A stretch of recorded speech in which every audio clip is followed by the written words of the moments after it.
Wow, Michael Jackson passed away 11 years ago. Golly. 11 years ago? Jeez. It was 11 years ago. I still 11 remember years. where I was when I first heard the news. Yeah, man. Yeah. No, the worst part about me is I can't remember that kind of shit. I don't remember where I was. I was in like high school or something. I don't know. Middle school? Yeah, I was in middle school. Golly! Nah, hold on. Nah, I was in high school. You don't need to. You don't need to bring that up, man. It was like early high school. I don't know. Oh, that was like our last year of college, wasn't it? I think I was like 9th grade or something. Dang. Y'all Yeah, I young think hell, that was yo. Mahir, Yeah. we literally was about to walk. Like our diploma was. Yeah, like, right. No, we had just gotten our diploma, I think. 11 Like high years school ago. or college? No, college. We were in college. Actually, I have no idea how old y'all are. That's That was like 2000 what? 2010? I just assume we were all kind of the same age. I don't know. Oh, geez. I know Mahir's like, I know Mahir's a doctor, so I'm like, all right, I don't know. I don't know how old you gotta be to be a doctor. But You keep assuming I that, imagine you're stick with that. It's a compliment. Y'all look young. I don't know, or I look old. I don't know. I'm not old. I'm distinguished. It's a difference. Distinguished. You don't get distinguished until you get gray hairs. Nah, Just see, go I'm keeping it. Don't try to take it away from me. Yeah, you need a white beard to be Yeah, distinct. that's right. That's right. Forget y'all. I'm distinguished. Anam does this thing where every time she finds gray hairs in me, she points them out.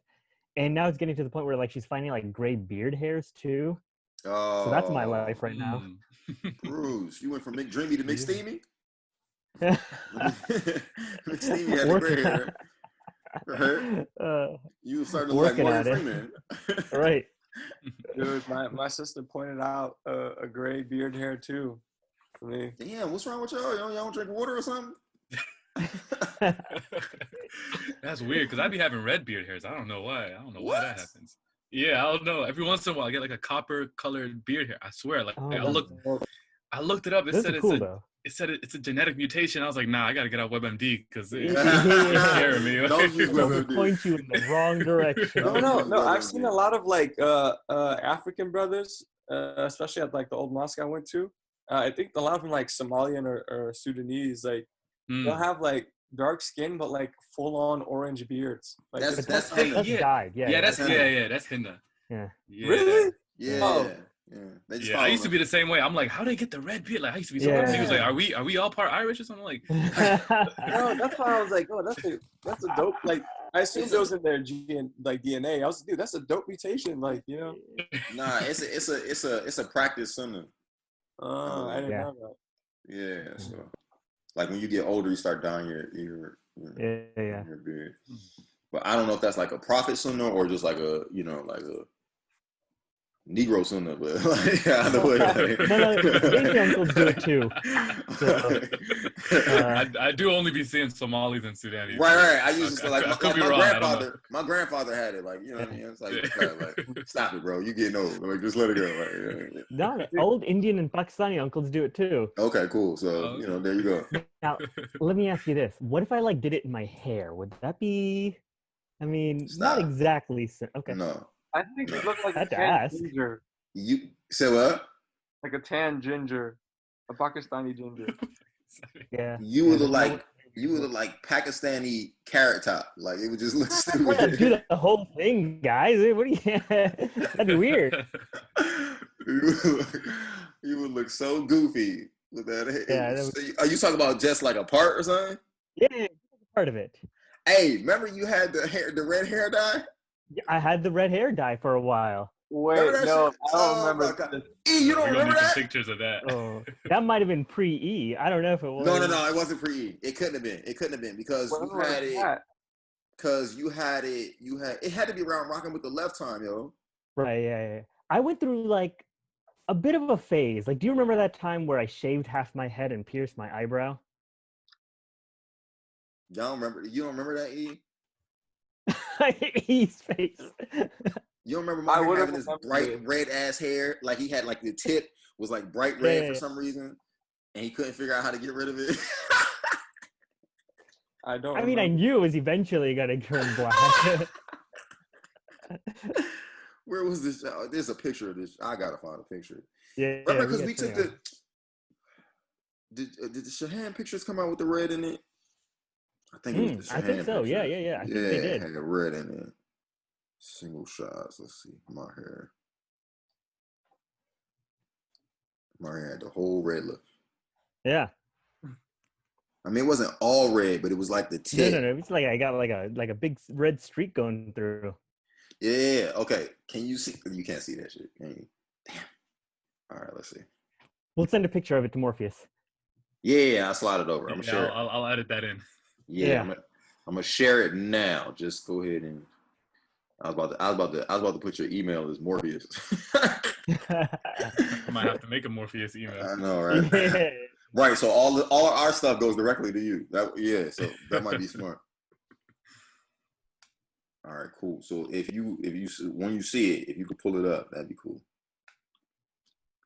I made you a co-host, so I don't know if you can see it from here. Y'all can't see it from here. You can't see it from there either? Oh, I see the little that. red streak? Yeah. Oh, I thought you meant like fully red. Yeah, I remember that. No. Just the red meant like streak a full through. red, like the colored shirt you're wearing. I was like, I don't remember this. If I did do that, I don't remember it either.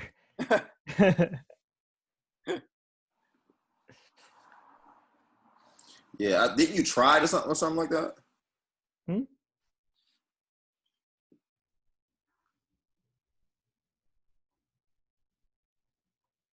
Since I should be free, so we can make something work. All right, cool. All right.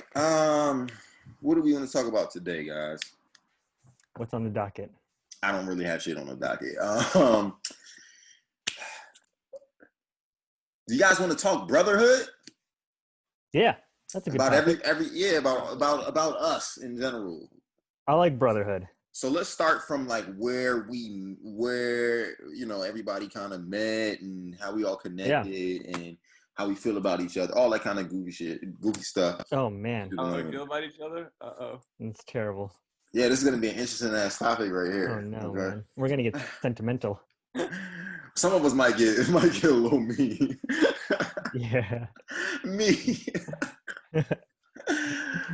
All right, so let's just start out from where we started, right? So we started out me, Mahir, Diabate, and Ish, right? Yeah. And then we grew to E in 2012. No. Yeah. I mean, we got to go to. So Ish left in 2011. Mm-hmm. Right. I remember getting his. He sent us an email about it. Like a resignation. Yeah, it was a full ass resignation. It was a long ass letter, wasn't it?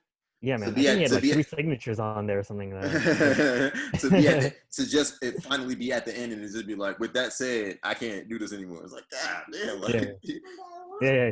Put that up at the top. right. Start with that so I can get the hell off this email. Yeah. That and then what else? And then E came in 2012. 12 or 13? No, it had to be 12. It had to be 12 because I came back from London in 2011. Right? At late 2011. So I came back in September, October. I remember, like, it had to finishing up high school. I believe it was out. So here's how I know it was 12, right? Because your first 2 shows was the Trouble Over the Water show. The first time we performed Trouble Over the Water, we did like something for Islamic Relief or something like that. It was like it was me, you, Bate, and E, right? And interestingly enough, that's when Khalil was like, "Hey, I want to do y'all project," because he heard right. He's like, "I want to do the project." Right.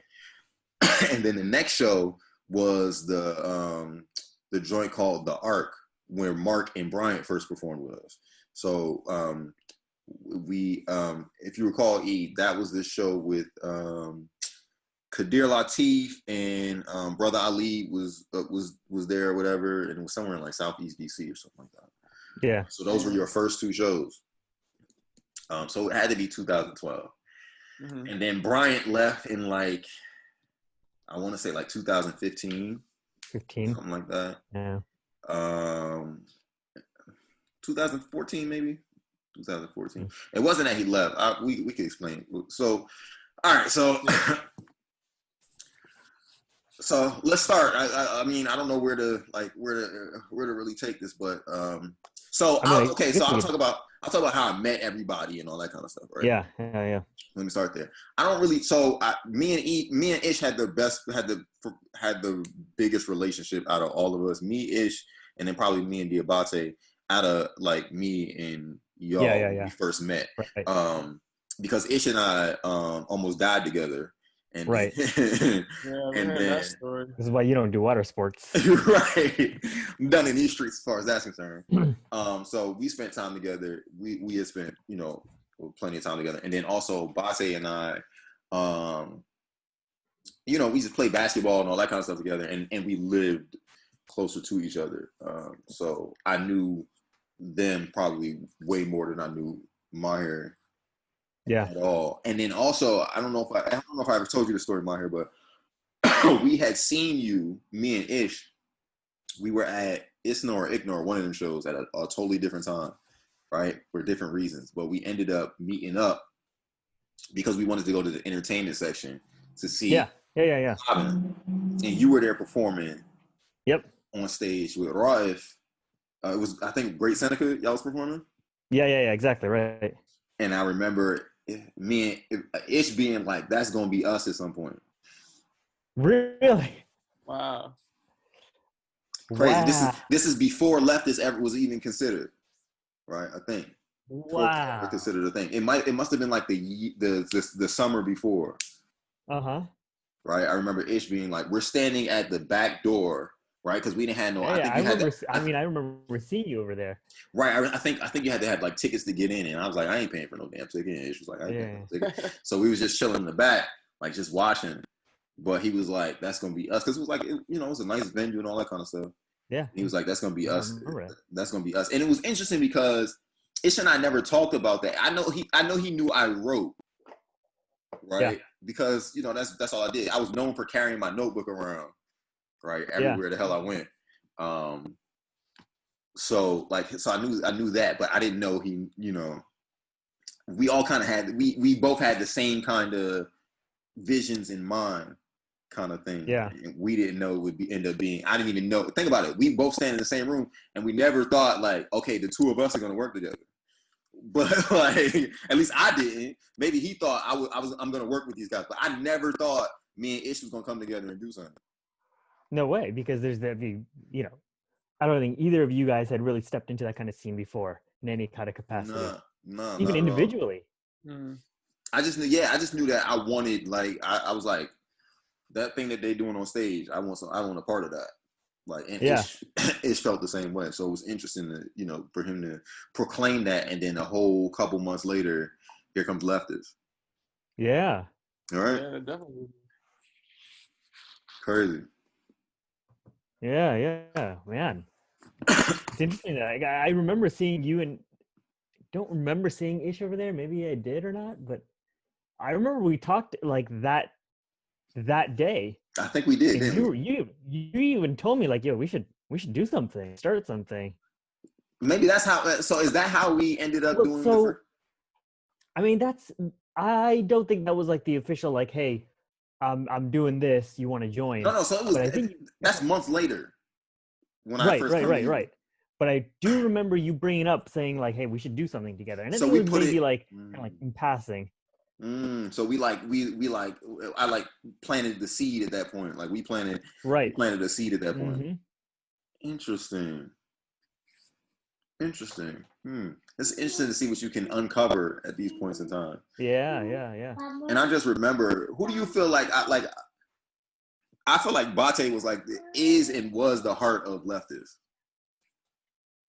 Oh yeah, I mean, one thing I loved about Bate is that like he always, he was like, I'm glad we're on the topic of brotherhood because he was always very much bringing it kind of back to that. You know what I mean? Right. Like think about this. He joined not really knowing how to play the bass, right? So like one of his motivations to join and be a part of us was like to be a part of that brotherhood. You know what I mean? It's almost like, hey, I'm willing to learn the bass to be a part of it. Right. Which And you know, obviously he grew to kind of just like learning the bass on his own, but like he demonstrated that brotherhood by just wanting to be a part of it. Mm-hmm. You just pushed me. Oh, I'm sorry, baby. Okay. Dane, how could you? Yeah, I'm disappointed. And I think it's also like good that we were on Mark, because when I remember coming to my first rehearsal at UMD, he just, and when I was still kind of like unsure about what I was getting into with the band, you know, driving like 45 minutes from where I lived and hopping on my family van with my drum at like, and we didn't even know, I don't mean to cut you off, but we didn't even know that you hadn't driven to like DC before, like actually like on your own. Oh my God. You didn't know that? No.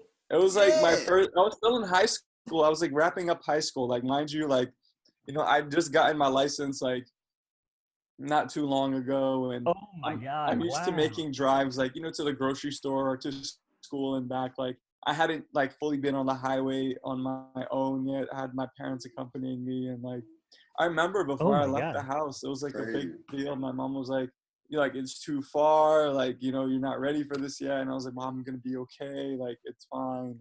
You know, and I have to learn. And, you know, it's all right. I got the 2000 family van, you know, it was 1999 or like 2000. I was like, it's okay. Like, it's a sturdy car and everything. So, you know, I drove up there and I was kind of like, I remember the whole time I'm like driving through Bladensburg Road and I'm like, oh my God, I pray I don't get a flat tire. I was like, because those roads are bumpy up in Hyattsville, right? Like when you get to Hyattsville area, because I didn't take the highway. I was like, oh, the GPS, the TomTom at the time. I didn't even have an iPhone. I had like a flip phone and I had a TomTom that was in the van, and I like put UMD in it, and it was like shortest route through, you know, take 395 to New York Avenue. From New York Avenue, take like Bladensburg Road, like all the way down. So I'm on Bladensburg, and it gets to a port where it's like, it's real dark. There's not much going on. And the roads are bumpy, and then you get to that railroad crossing, and I'm like, I hope nothing happens. And luckily, you know, I made it, and I'm trying to find out the art and social building where we're at. And I'm like, I don't feel like I'm sneaking around the college campus for practice and rehearsal. You know, I'm shocked that A, you survived, and B, you navigated the University of Maryland campus like on your own as a new driver. That campus in itself, yeah. Right. Actually, it's funny. So my baby sister got accepted to University of Maryland. So she's going to University. Congratulations. Wow. So that's all three of y'all, right? Exactly, right. And so me and my other sister, we're showing her around campus yesterday or day before yesterday or something like that. And while we were going around showing her all the buildings on campus, I was like, so that's the door we used to sneak into for band practice. That's where I had the police called on me. That's where I almost got arrested. Exactly. That's where we stole a whole bunch of shipping pallets from. The whole campus is littered with leftist lore. Right. It's crazy, isn't it? Yeah. That is so funny. Wow. Dude, you're giving them the leftist TMZ tour. Like, oh my God. The leftist TMZ tour at UMD. But man, yeah, that's hilarious, actually. I'd love to get this tour, by the way. I'd love it if you could offer this. That would be hella dope. Right. If you offer something that this is where I circled around for parking 20 times. I found something, right?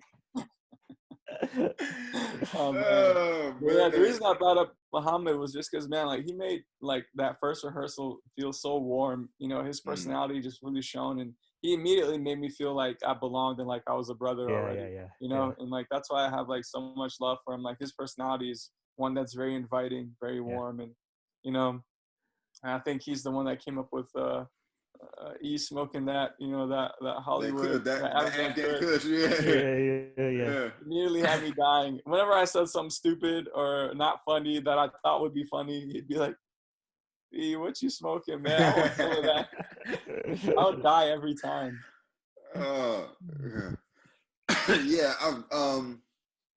Yeah, like you said, I definitely consider him the heart because like you said, I felt like he had probably the biggest journey, but he was also probably the most gung ho. Like he was the most like, you know, let's do it. I mean, think about it. Even down to us getting our first shows. Our first shows came because he would play them whack ass rehearsals, right? He would record them and then play those whack ass rehearsals around campus to other people so they could hear us. Right?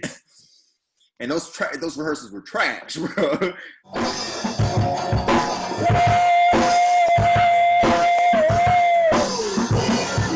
Right? Oh yeah.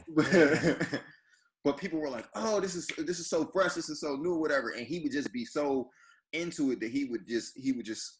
And so we ended up like 8 shows in like our first month or something like that, right? It was like our first 2 months or something like that. Oh my God, I remember that. Yeah. And remember we called it the Gauntlet or something like that. It was crazy, but. Do you remember we had this one tryout and then we saw, I forgot what student association it was. We had all our equipment. Like, let's just move all our equipment to the other tryout and try out for their show too. It was literally, it was like it was some kind of Asian. Yeah, exactly. If it wasn't Korean, it might have been Philippine, right? And they had they had like a showcase that they were doing or something like that, and we had just auditioned for a whole other joint, and then we were just like, all right, cool, like we'll just go do this one too, and we smashed that one too. That was crazy, yo. Fun times. Yo, I don't want to know like what kind of stuff y'all pulled to get these rehearsals in, to get these shows in. Like, it's Leftist sounds like the most illegal band of all time.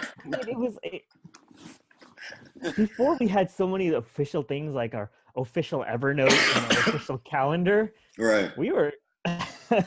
We was hella illegal, yo. Yeah. It was all kinds of illegal. Yeah, I mean, think about it. Every instrument we played for the first year or so was all Mahir's. Off the top, like none of us had instrumentation that wasn't Mahir's. Everything was Mahir's. Mine was good because it was like, okay, somebody else will bring them. You know, somebody else will have a mic at a show. So it was like, okay, cool. But the bass, the guitars, all of it was all Mahir. So yeah, Mahir would have to lug all that stuff up and down the highway. That was annoying. Remember, there was a point where in Art Soch we used to hide the drums. We did, right? Right. Remember, we would hide them in one of the art rooms and just leave them there and pray they'd be there tomorrow. Wait, where were the drums? These are Mahir's drums? Yeah, we used to hide them. Why would you hide them? Like, because we don't have to take a. Yeah, you didn't have to. We didn't have the space. Like take them back home and everything like that. Yeah.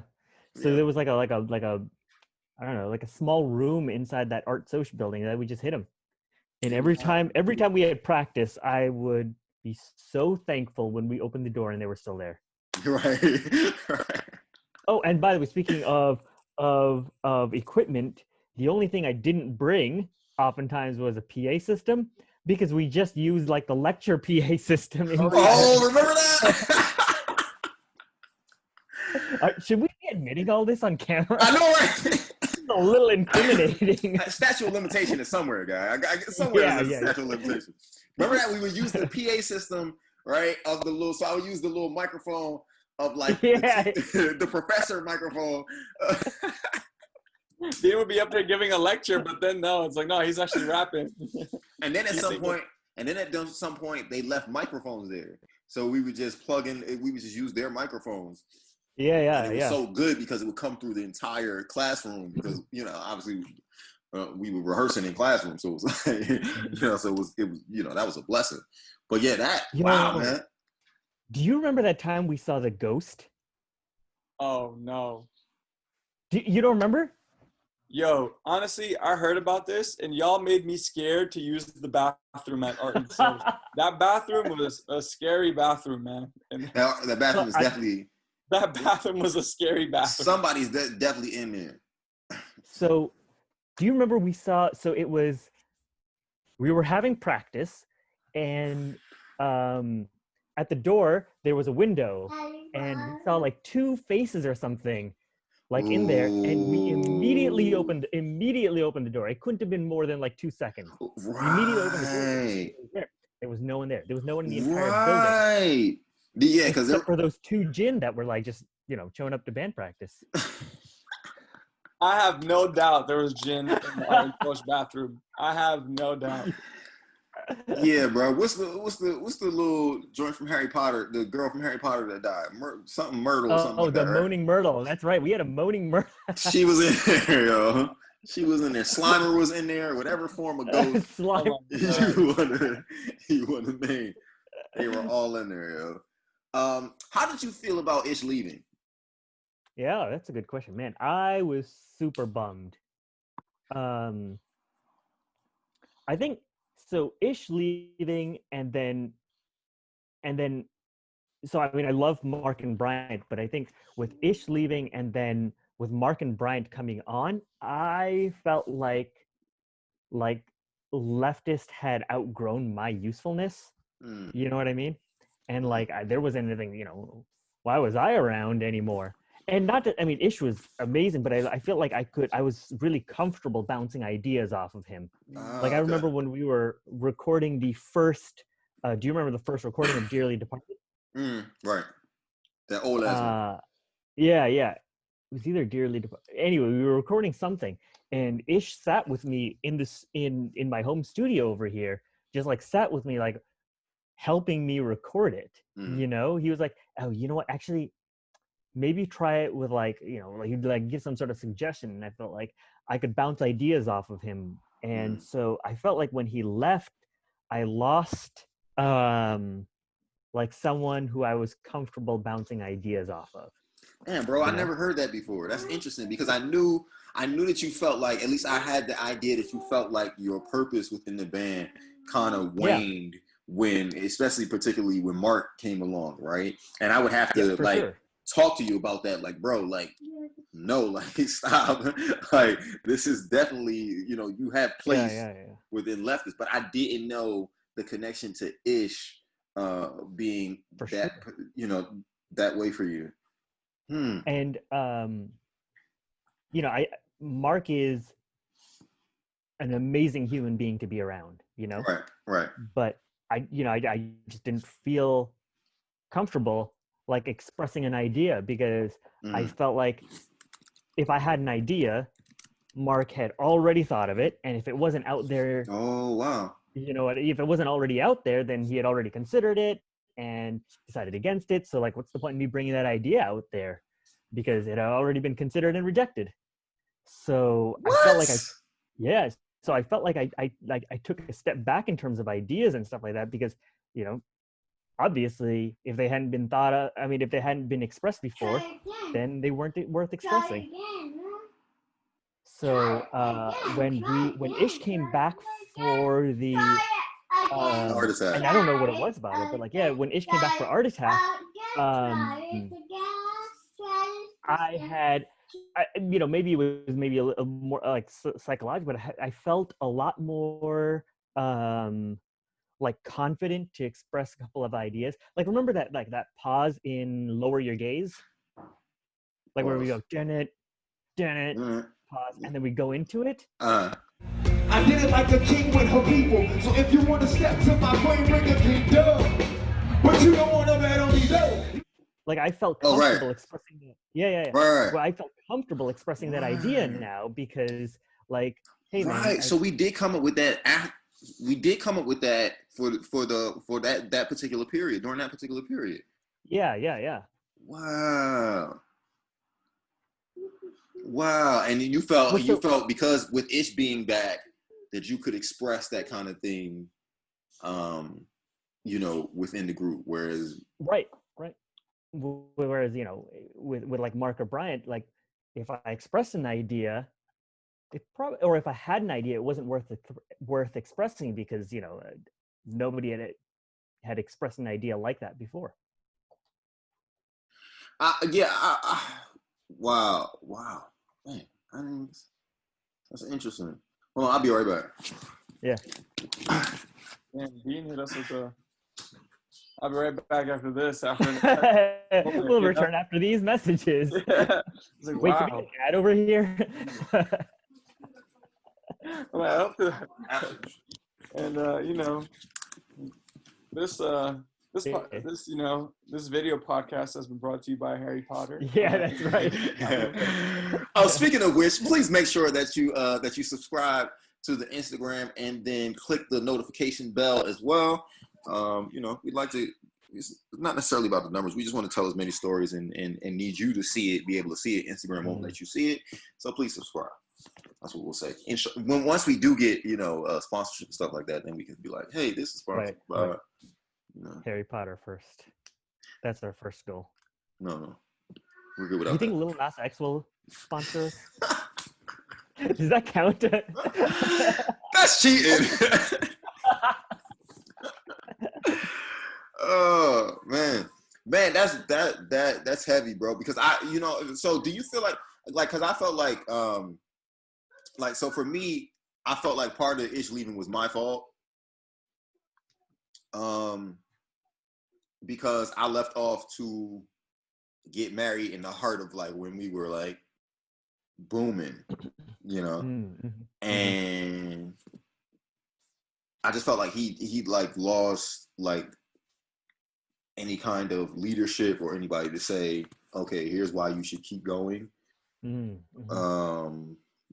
that particular period, and so he just kind of decided on something else. So I felt like a part of that was because I remember him being, oh, so you're leaving today? Because remember, I left the day we did 2 shows in Philly that day, and then I left. Right, I left literally the next morning. So we did the 2 shows in Philly. We did them with L because L was a part of the group at that time.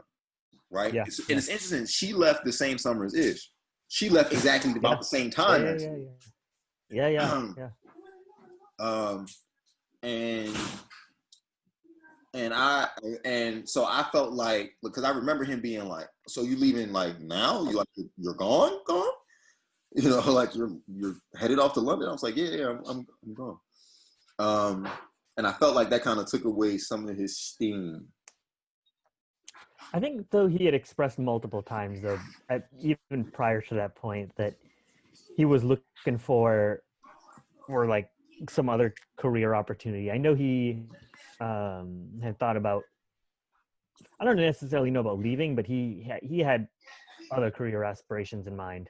And he had definitely expressed that, like,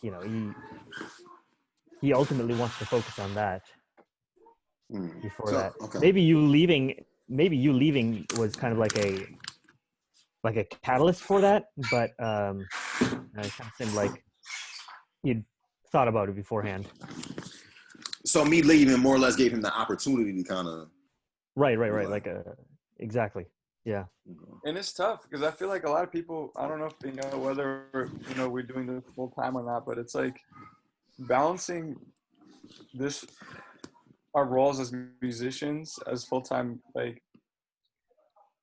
sorry, I'm like my words are kind of like being linked up right now.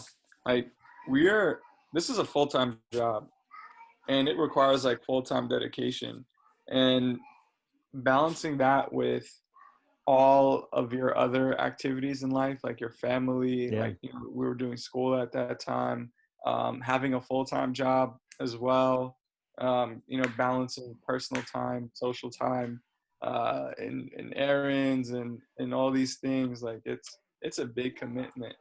And I've just, recently begun better understanding that, because it's a lot different when you're just in high school and college, and then, doing, being with a bit of band and performing and having practice and rehearsal.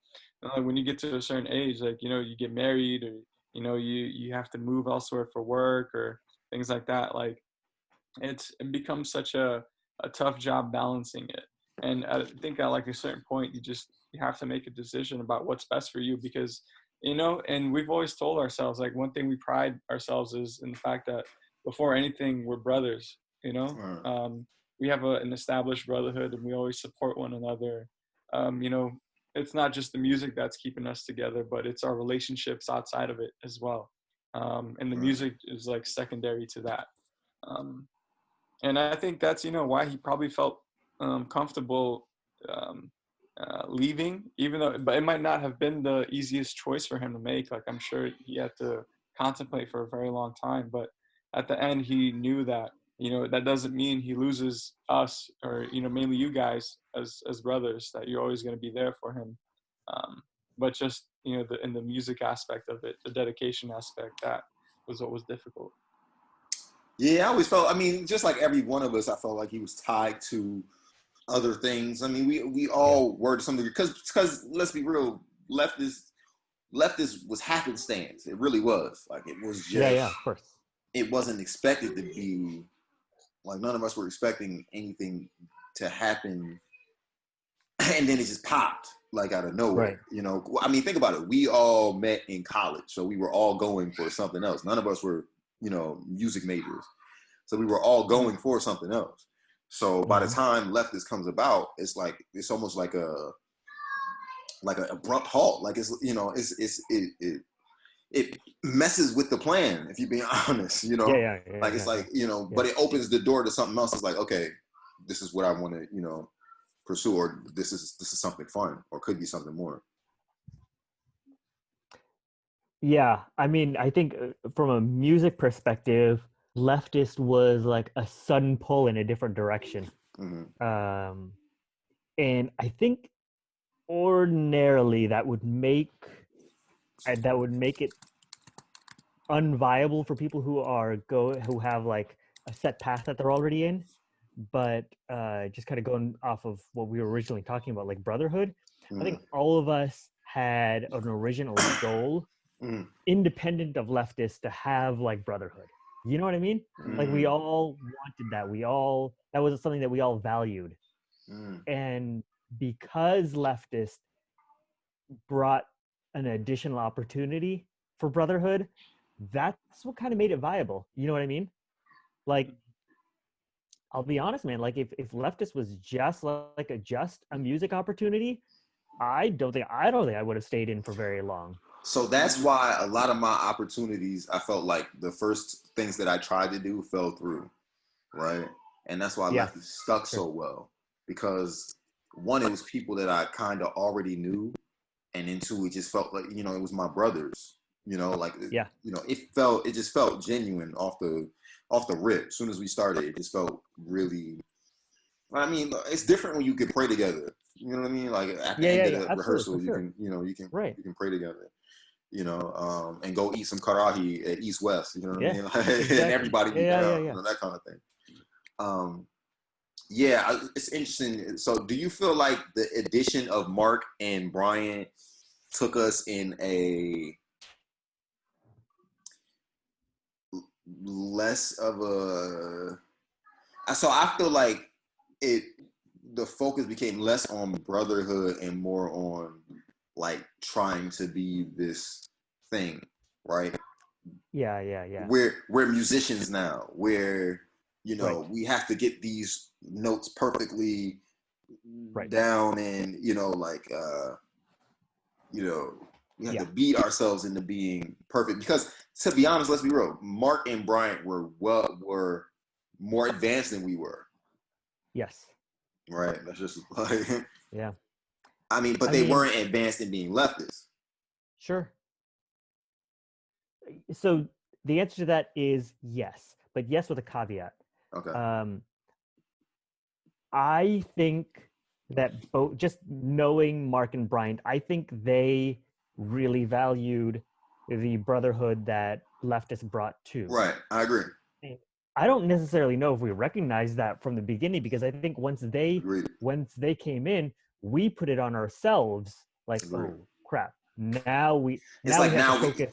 Exactly. Right. Now we could go. So now we're going to the next level, whatever the next level is. Yeah. So I think we sabotaged ourselves in that respect. I agree. So I don't think it was necessarily them that kind of brought that change in them. Who knows? Maybe they liked us because we're goofy. Right. Right. I mean, the truth is, from a talent, they definitely weren't attracted to us from a talent perspective. Like, we had something there, but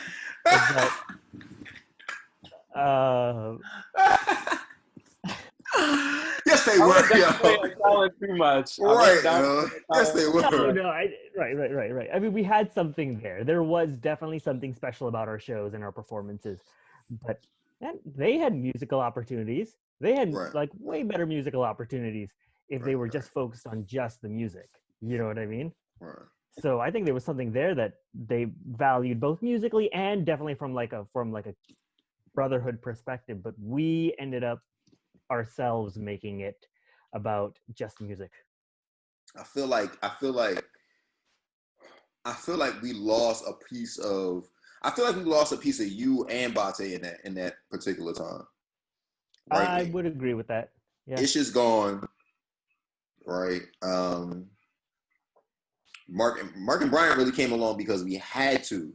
We didn't have a choice. Like it was like we had the Brother Ali Maimouna Yusuf show coming up, and it was like we're not going out there with the. You were in the. I'm guessing you were in the Caribbean at that time. I was in med school at that. Yeah. Yeah. So you were in med school at the time, and then so it's just gonna be me, Bate, and E. He was like, that show is gonna be a whack, right? Like just because on a stage like that, you don't want no acoustic show. Like, you know what I mean? It's just no, you got to come out. Yeah. Yeah, you got to come out guns blazing. You have to go full leftist. If it had been a regular, like the show we did before, that would have been fine. But this particular show had to be something spectacular. So I feel like we. I don't know. I feel like we like we all kind of, after adding them through the need to have them, then we kind of like, I don't know. I feel like Bate had the same thought process that you had, possibly. Probably, yeah. Because I feel like Bate, above all else,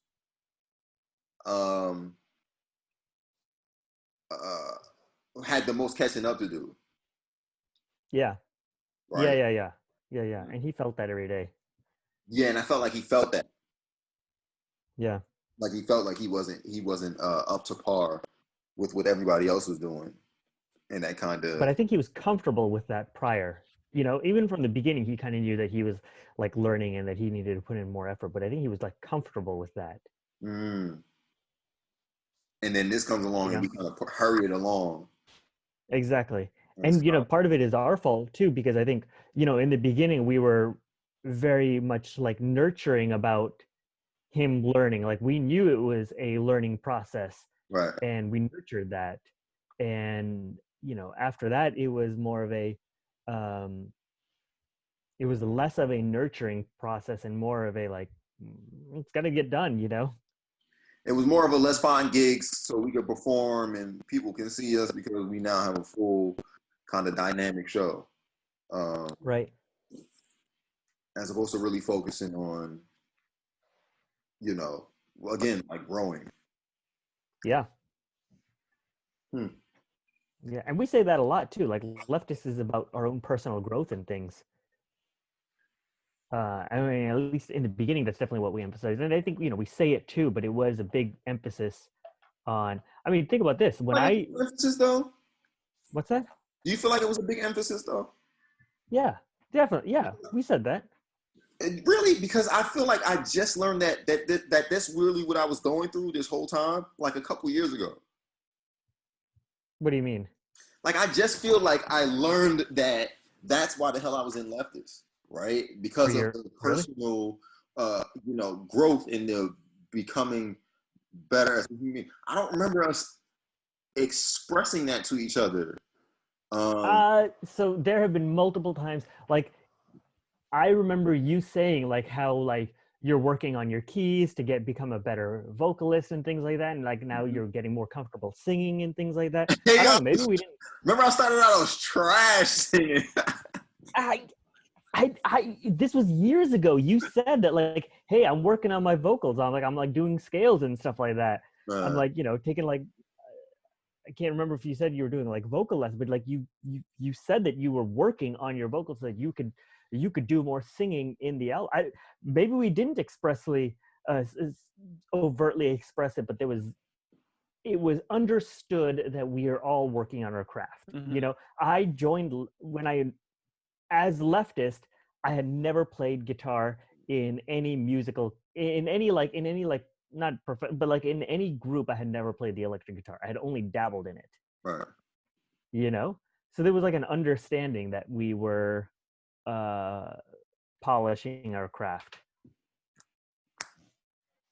Okay. Yeah, but I really just feel like I just learned that recently that it really, and I don't know why. I don't know why. You know, I do know why, because for so long, for so many, I mean, for like years now, you've been in a capacity where it has to be like show perfection. You know what I mean? Like show stopping perfection. Mm-hmm. And maybe you only just realized that it's okay to be kind of like learning this process. I think you may have been swept up in the maybe even more so than all of us, of this, like the idea of being a perfectionist and of being like a real band. You know what I mean? Yeah. Yeah, I can't not not agree with that. I think part of that is through like survival. Yes. Right. So like, I mean, obviously there are parts of us that were, like there was a part there right after Ish left. I think it was just me and you for a while. Right. And then it was me and Bate for a while, just us two. Yeah. Right. Yeah. And then that's when Ebad came along, or whatever. But the bottom line was always me.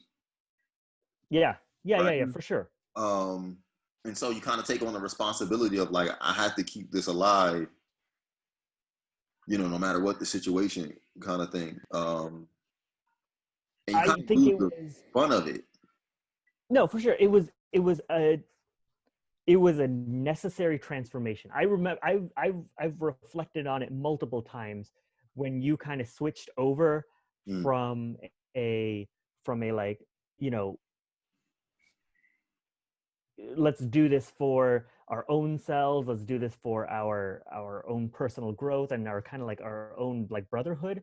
I don't want to say you switched over, but like, it kind of, there was definitely a feeling that you emanated where it switched over from like a brotherhood type of thing to a like a viable career thing. And this is what we need to do for the survival of leftists. And I think it was necessary, because I don't think, I don't think you would have, I don't think leftists would have become a, at the capacity it is now if you hadn't switched over to that like survivalist type of mentality. Interesting.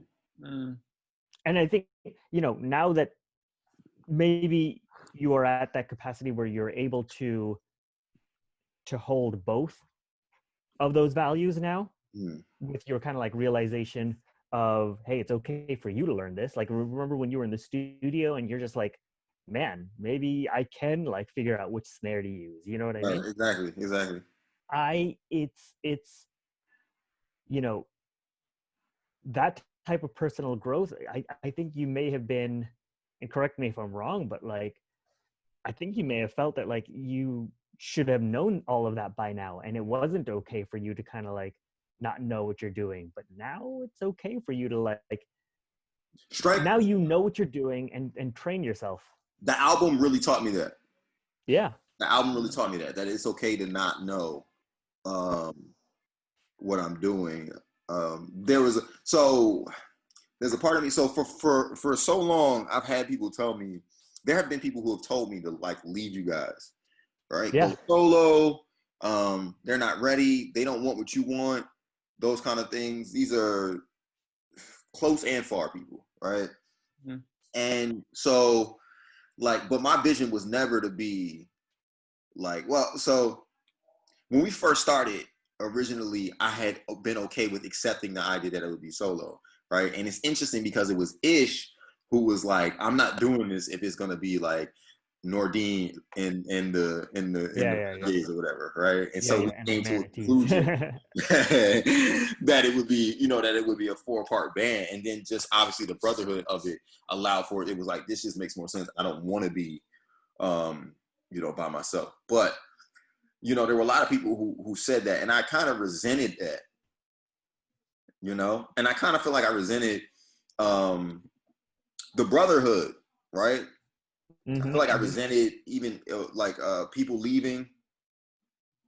Yeah. I feel like I resented like you know, people not putting in whatever the work is, right? I feel like I resented us not getting things completed. And there was I think there was a part of me that felt like I resented like being the only one. You know what I mean? It's like I love it, right? I do, but I love it more with my brothers. Yeah, that's just the bottom line. I wouldn't have done it. I wouldn't have gotten this far if it was just me. Like, oh well, you know, Allah knows best, but I don't think I was interested in, you know, in going this far 10 years later without y'all, you know. Yeah. So I think a lot of me has the Strength album, which a lot of it ended up being, again, just me. I think was me coming to grips with a lot of that, you know, and being strong enough to kind of you know, to be like, you know what, it's okay, right, and still figure out a way to balance people being there without being there, you know. Yeah, it really was like my process of becoming a leader, to be honest. Because if you recall, I never wanted to be the leader. I was like, this is a democracy here. Like everybody, you know, all four of us get, you know, it's to make the decision kind of thing. And it just, yeah, I had to like grow into that. And it really took this album to really come into that, interestingly enough. Yeah, yeah. I mean, that pressure definitely fleshed out the band dynamic in that way. And you had to, you know, you had to do what you needed to do in order to get everyone lined up and, you know, keep people in track. Because sometimes, you know, with the way that our lives was going, sometimes, you know, we'd be distracted. Sometimes, you know, we wouldn't be getting things done that needed to get done. So kind of had to take on that role. Yeah, that's tough, bro, because I still don't feel like we're on track. Oh, well, put it this way. I feel like we're I feel like, let me not say that. That's wrong. I do feel like we're on track. But I feel like the three of us are on track. Right? Mm-hmm.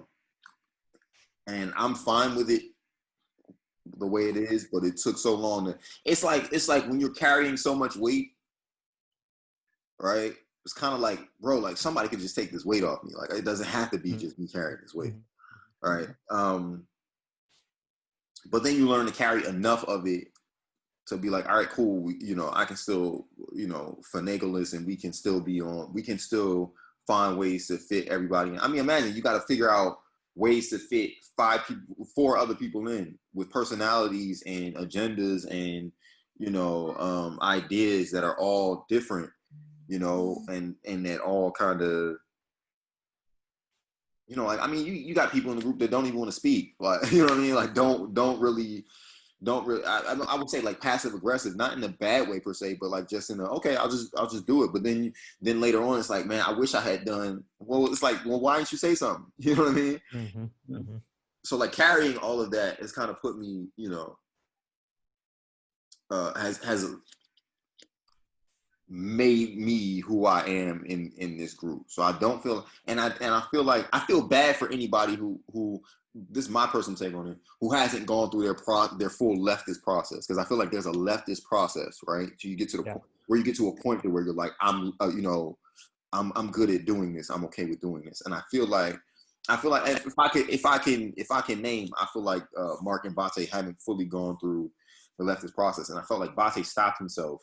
And I really feel like it's because of that particular era, those 4 or 5 years, where he just felt like he was, I don't know, drowning. I can't speak for the brother, but, you know, and I just don't feel like he's come up from that. Yeah, no, I agree with that. Yeah. Yeah. That's tough, man, because you know, people always say they want bands to stay together, you know, but that stuff is hard. Yeah. Stuff is hard.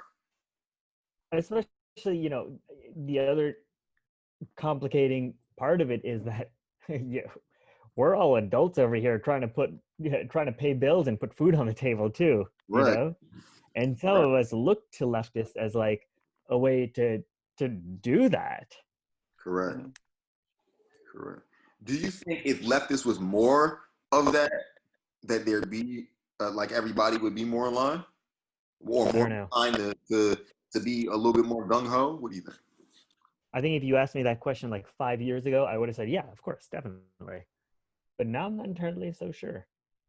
You mean like if leftists had like steady income that people were making money off of? Like making like the grip of the grip, would everybody be like, okay, cool, like, you know, let me slide back in. I think, so yes, I think Mark and Bryant it would have been a lot more viable for them to be a lot more involved. That's why Bryant had to leave. Leave, and I was like, I felt bad, but I was like, I can't fault you for that. Yeah. I got a daughter that I need to feed, and I was like, bro, I understand, and we can help you with that. Yeah. Unfortunately, like, you know what I mean? Like, you are 100%, you know. Exactly. I understood that 100%. So I agree with you on that. I feel like I think it would have made it more interesting or more enticing for Brian and for Mark, had we been able to. But then also the other side of that is like the fact that we didn't really stretch ourselves enough to put ourselves in that position. You know, in the sense that like there are places to be and ways to be seen, and we're just not really about that. Yeah. You know, you know, like, hey, give me the show kind of thing. You know what I mean? Like, we're not those guys, and I don't think any of us were really willing to take that on. You know, of being that guy. You know, we'd have done well to have we'd have done well to have a team behind us. We'd have done, you know what I mean? I think we tried to get like band managers and stuff like that too. How many band managers have we had throughout the history of Leftist? Maybe like 4? At least 3 or 4. Yeah. At least 3 or 4. Yeah, about 4. Yeah.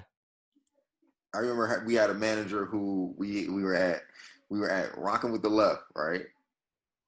We created the show and everything, right? The manager is there. It's a packed house. If y'all remember, because E was there. It's a packed house. Show is great. And the manager did absolutely nothing. Didn't stand at the door and pick up the money for us that was coming in. Didn't, you know, nothing. Just enjoyed the show. Yeah. And I think we were like, all right, cool. They can go. Yeah. At that point, it's like, okay. Were you paying them? Were you paying them, or were they kind of like voluntary? I don't remember. I don't remember. Think so. But I remember them asking to manage us. Yeah. So it was like, okay, it's your, you know, this is, if I recall correctly, I believe they asked to manage us, because there was like a bidding war for leftists for a minute, like managers, a manager situation. There was a bidding war over whoever. So we got pitched by a couple people.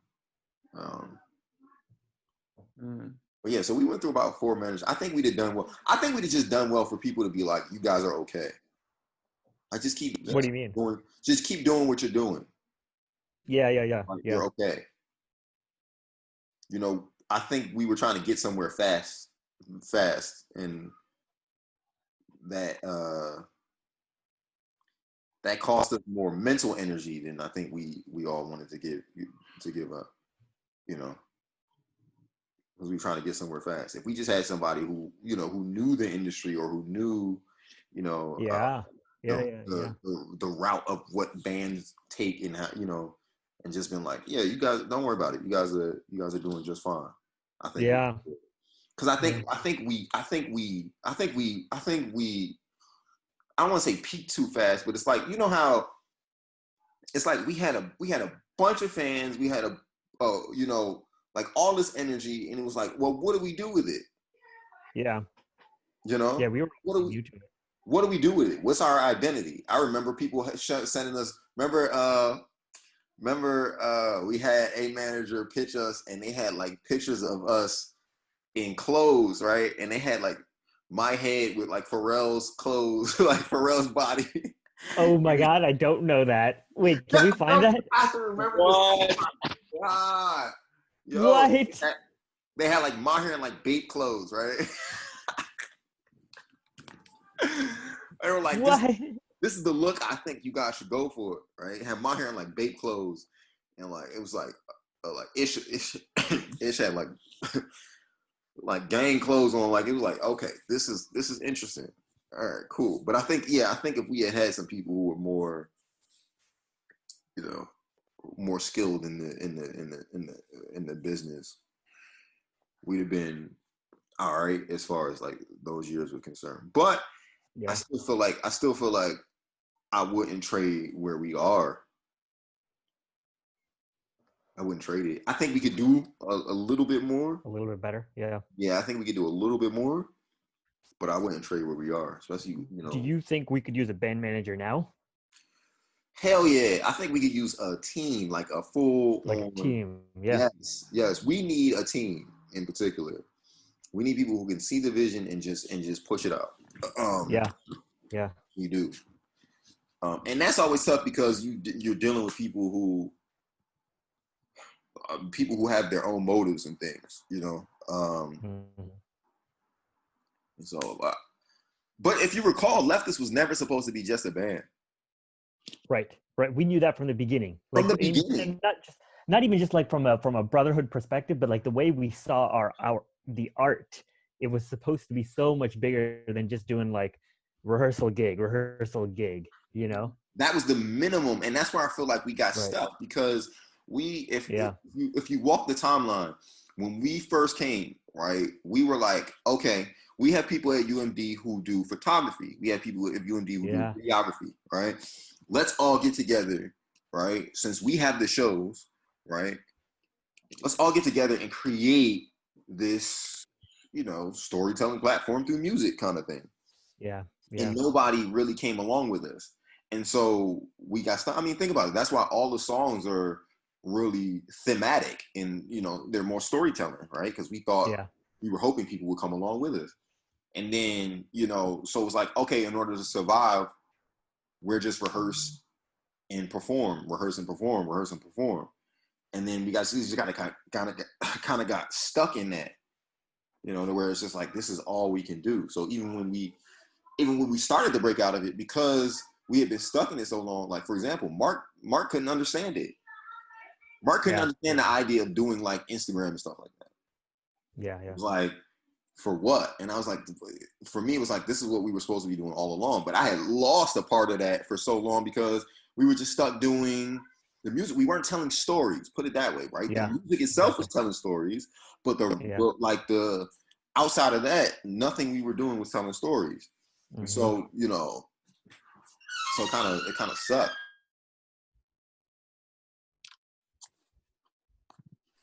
Yeah. I like, though, I was looking through some of our ideas of like other forms of art that we've been doing, because you know, yesterday I was on the Google Doc like typing a couple things, so I was looking through our Evernote and our Google Doc. We had some good ideas, you know what I mean? Bro, I was telling Morpheus this, yo. Like, I don't think people understand. For me, I know this is for you too, but I really want to get the album done. I want the album to do well, because if it does well, the real ideas, like the stuff that we want to do visually, right? Yes. Ideas that, you know, tonally that connect to just a project is so much bigger than just, I just want to put out some music, right? Yeah. I feel like that's just the beginning of it, you know? Yeah, and I feel like that's an underappreciated part of Leftist, because we just have so many great ideas, but we're finally at the point, I feel like, where we could possibly you know, get those no, we not possibly, we can get them fully. No, we can. We can get them fully done. I'm also very glad that we realize that the music is really just a conduit for like these other types of like art forms and like other types of things that we can use. I mean, obviously it's a big part of it, but like we can really express a lot of the art that's already in there through other means too. Mm-hmm. And that's really what I'm hoping for. Like I feel, and I just feel bad. Like I feel bad particularly for Bate, right? Because I feel like he's still stuck there. I don't know about that. I think he has kind of found his own in like as a DJ. So I agree with that, right? Yeah. I agree with that. But at the same time, where is he? Like physically? Where is he? Is he on here? I see what you mean. Right. Sure. I feel like I even remember when we did the Howard Theater show, right? And we had him doing the DJ stuff, right? A part of him felt displaced, like he couldn't see it fully. Mm-hmm. And I felt like that was because of, being stuck there. Yeah. And I had to remind him, just like I had to remind myself, like, right. Bro, like we never were that good. We just tried stuff, right? And it worked, right? It was about the storytelling. It was about, trying stuff and really enjoying, the process of coming up with ideas. It wasn't about being, the greatest musician of all time. We should invite him on the next show because I think I want to hear some of his thoughts on this, I can't get in touch with the brother. That's what I'll say about it. I will say I've tried in every possible way. I've tried. There is an episode of this, which we will probably release at some point, with him on it, right? It's me, Ian, and him, right? Is it really? He's supposed to be down. Oh, yeah. He's supposed to be down, and then he disappeared again. Let's reach out to him again. Send him a message. I'm gonna take myself out of Let's. Okay. Yeah. I'm gonna take myself out of Let's. So if y'all want to reach out to him, I'm gonna do that. Yeah. I'm 100% with it. I'm gonna get him on. Yeah. Look, if there's anybody who could do it, it's you. Or it's gonna happen. Sure. But yeah, I think we're in a very good space. I don't know if this will be. I feel like this is my personal opinion. You can tell me. Y'all can tell me if y'all feel different. I feel like this album will be the last time you see 5 leftist members on an album cover. Why is that? What do you mean? Like I don't feel like everybody gets it. So it'll really be probably 3 people on an album cover from here on. Like if there's an album cover with 3 people on it. That's how. Sure. You know what? Honestly, I'm going to take an opposite stance on you. I think once we are able to get this out, and really, once we're actually able to express what we really want to, I think it's going to click. Because I don't think our message and what we're trying to do is it's not eccentric and it's not difficult to grasp. I agree. It just needs to be experienced. I agree with that. And then once you get it, you get it. And if not, there's more room for my big head on the album cover. So. The truth is, to sell albums, we only need 1 picture on the album. Yeah. Oh, the ladies are gonna love him. Yeah, I don't know, man. I just feel like I might resent that. I have to find it within myself not to. Yeah, I feel you. No, I don't think I would, but I don't think I'll put it this way. Okay, I won't say I resent that. I'm in a space where I'm okay with it not being the way I thought it would be. Okay. I've finally gotten there. And that took a long behind time to get there. But I'm in a space where I'm okay with it not looking and being as beautiful and as pristine as I thought it would be. Sure. I'm in the space of not trying to pull people along who don't really want to, be here. Yeah, I feel you.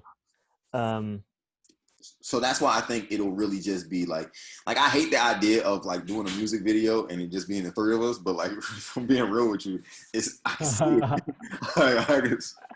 I can damn sure see it. Like, but remember we did that poll even with our like audience in the past, like what kind of music videos people want to see. Like they don't want to see us just rocking out, you know, because this is like so overplayed. They want to see stories. I don't want to see myself right. No, bro, that's what I'm saying. Like I would love, yeah. Man, if I could get these stories off, like, and, you know, we're full of great ideas. Maybe just not great execution, but like we're full of great ideas. And maybe about that. That execution is trash. Yeah. And even then, I don't know if we're full of great ideas. We're full of ideas. We're full of something. Yeah. We're full of something for sure. Something that turns into great ideas. All right. I believe we have great ideas. But like, you know, even though the execution might not be so great, but one thing I know we can do is create a great music video concept or story, you know? And I know one thing that people love is when you're watching like a script or like a movie or a music video, and it's like a story and that has nothing to do with the people behind it, but then you get a cameo from the people behind it, you know? Like how many times do we watch a Marvel movie and we're like, oh, you know, cameo. It's Stan Lee, you know, we love Stan Lee cameos, or like just those little scenes where we come in and like, oh, okay, like dope, where we're involved in it. Like I think that's such a dope thing. And it really I always said Leftist was the Avengers. It's literally laid out in this, like cinematically. If we did it right, who are we all then?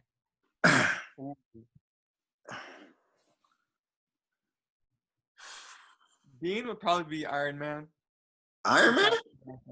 I could see that. I'm not talking about look-wise or anything. I'm talking about like, you know.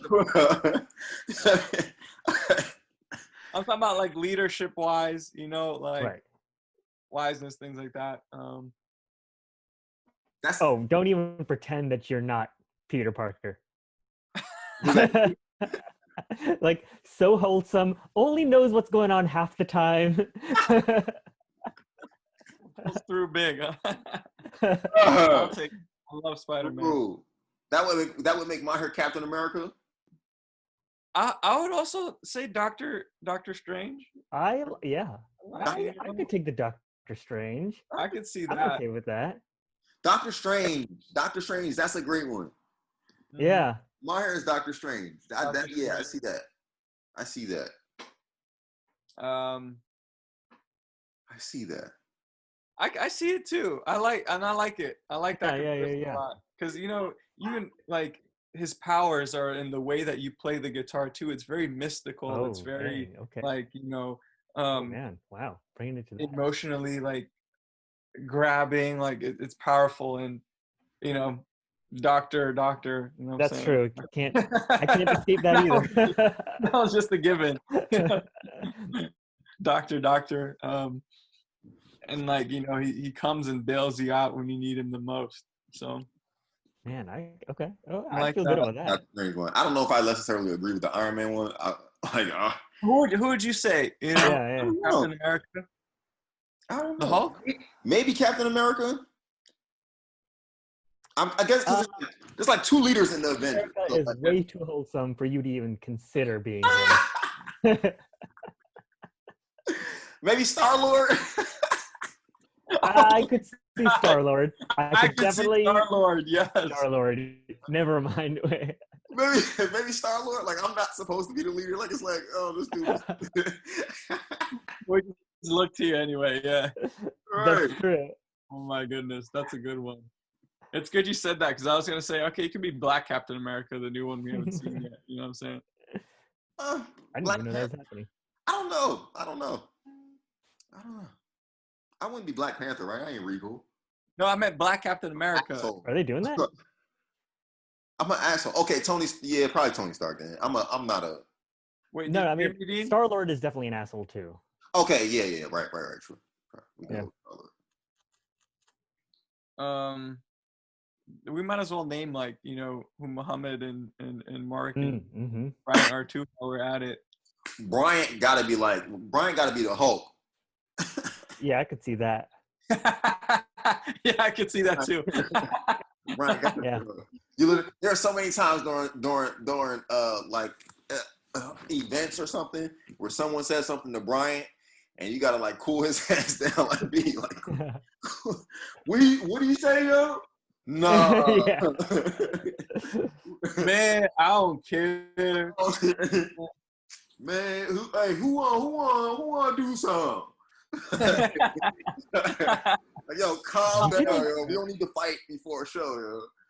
Right. Do you think Diabate is Groot? That's a good one. You know, like kind of big and abrasive on the outside, but like really a giant teddy bear. That's a good one. Groot is an excellent one. And sometimes you can't understand what he's saying. Oh no! Don't ask me. Don't ask me why I have this. Cause you a buster. You're a grown man with an Avengers poster. Hey, when I went to the movies to watch it, they're like, "Do you want a free Avengers poster?" And I was like, "Hell yeah! I'm not gonna say no." Oh, that is good. That's good. I love it. Yeah. And sometimes I can see Mark as being, Rocket? Can you guys? No. Mark's not like foul mouth like that. Yeah. He's not foul mouth, but I think he's got the smarts. He's definitely got the smarts. He's got the talent. He's got the power. But if not him, who do you see? Good question. Maybe Tony Stark. It's hard. Tony Stark. I'm thinking like War Machine. No, I'm just going through every name now. What the fuck am I doing? Yeah.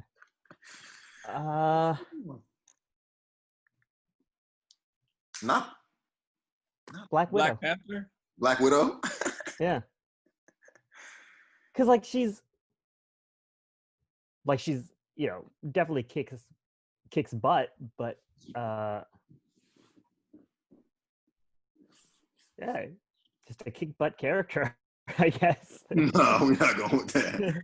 we would say Thor if that's the case. Who was this guy? Who? War Machine? War Machine. Yeah. I could see War Machine. Yeah, so I would probably say War Machine then. War Machine. Right? Very much within the lines. Very much Oh yeah. Sure, right. Within the lines, like definitely. Yeah. Like buy the books and everything. Right, exactly. Like yeah. Technical. Everything is detailed down to the for sure. Down to the letter. Yeah, I can see War Machine. Like even his like if you see Mark do promo, right? Them joints be like they're very much like he's like an anchor for a news special announcement. Yeah. This just in. Right. Right. Oh man. Too good. All right, I guess we get in there. Yeah, it's a good place. Morpheus, before you get us out of here, see if you can get Diabate in here. Yeah. I don't know if that'll work. It sounds like he's in the Matrix somewhere. I don't know. We have to find him. He's been lost in the Matrix. Yeah. Our next mission is to find Diabate. Yeah, he took the blue pill. Oh man.